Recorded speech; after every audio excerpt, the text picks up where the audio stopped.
নমস্কার বন্ধুরা, মমতার রান্নাবান্নাতে আপনাদের সবাইকে স্বাগত। আপনারা সবাই কেমন আছেন? আশা করি ভালো আছেন, আর আমি অনেক ভালো আছি। আজকে কি রেসিপি হতে চলেছে অবশ্যই থাম্বনেল দেখে বুঝতেই পেরেছেন।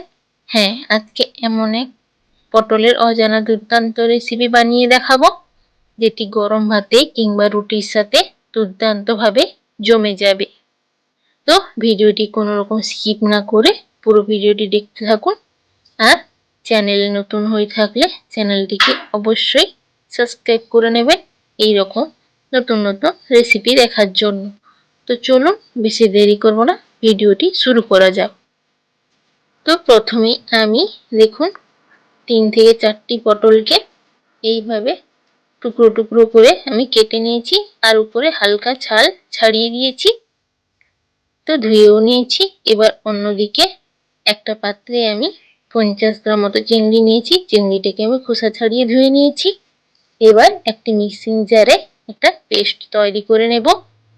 তার জন্য নিয়ে নিচ্ছি দুটো পেঁয়াজকে মোটা মোটা করে একটু হালকা কুচি করে নিয়েছি, কয়েকটা আদা কোয়া, কয়েকটা রসুন কোয়া, আর একটা টমেটো, আর দিয়ে দেব কয়েকটা কাজু বাদাম।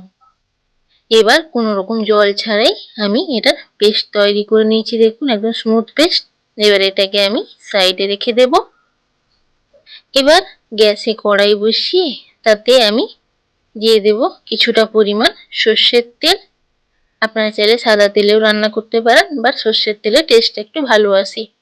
এবার তেলটা গরম হয়ে এলে তাতে দিয়ে দেব কেটে রাখা পটল, আর এতে দিয়ে দেব স্বাদ মতো লবণ।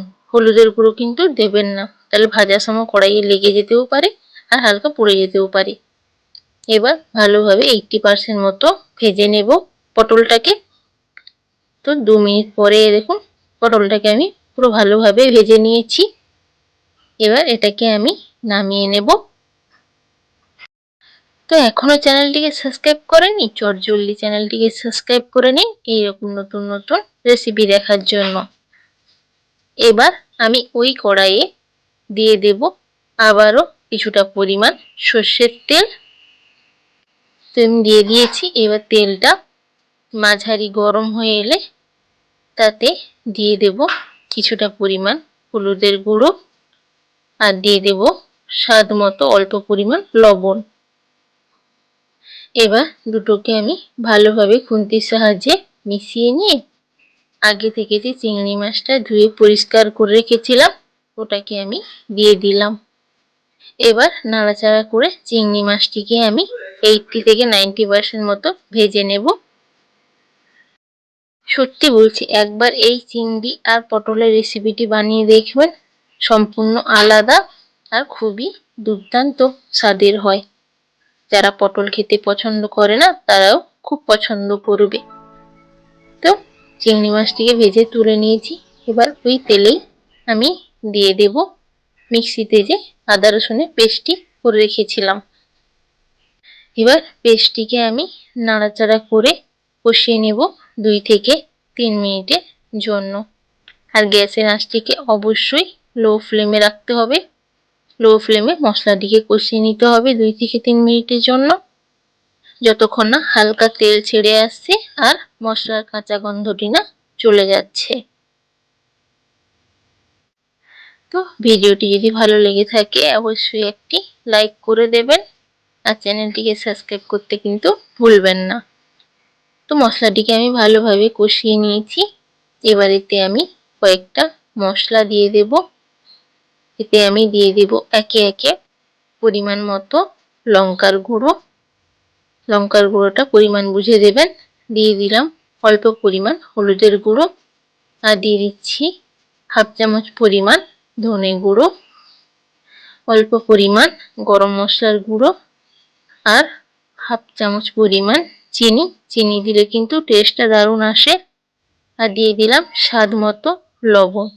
এবার মশলাটি যাতে কড়াইয়ে লেগে না যায় তার জন্য দিয়ে দিলাম অল্প পরিমাণ জল। এবার ভালোভাবে নাড়াচাড়া করে আমি মিশিয়ে নেব মশলাটিকে। 1 মিনিট মতো এইভাবে একটু কষিয়ে নিতে হবে। তো চিংড়ি ছাড়াও কিন্তু এই রেসিপিটি এইভাবে বানিয়ে দেখতে পারেন, তাও খুব দুর্দান্ত স্বাদের হবে। তো এবার আমি পটল আর ভেজে রাখা চিংড়িটা দিয়ে দেব। দিয়ে দুটোকে ভালোভাবে নাড়াচাড়া করে আমি মশলার সাথে কষিয়ে নেব, যতক্ষণ না পটলটি যে হালকা সেদ্ধ হতে বাকি আছে ততক্ষণ অবধি কষিয়ে নিতে হবে, যাতে দুটোই একসাথে হয়ে যায়, পটলটা সেদ্ধও হয়ে যায় আর মশলাটি কষানোও হয়ে যায়।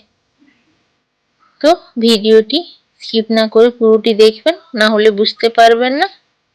তো এখানে কিন্তু আমার 2 থেকে 3 মিনিট পরে এইভাবে মশলাটি তেল ছেড়ে দিয়েছে আর পটল থেকে হালকা জলও বেরিয়ে গেছে।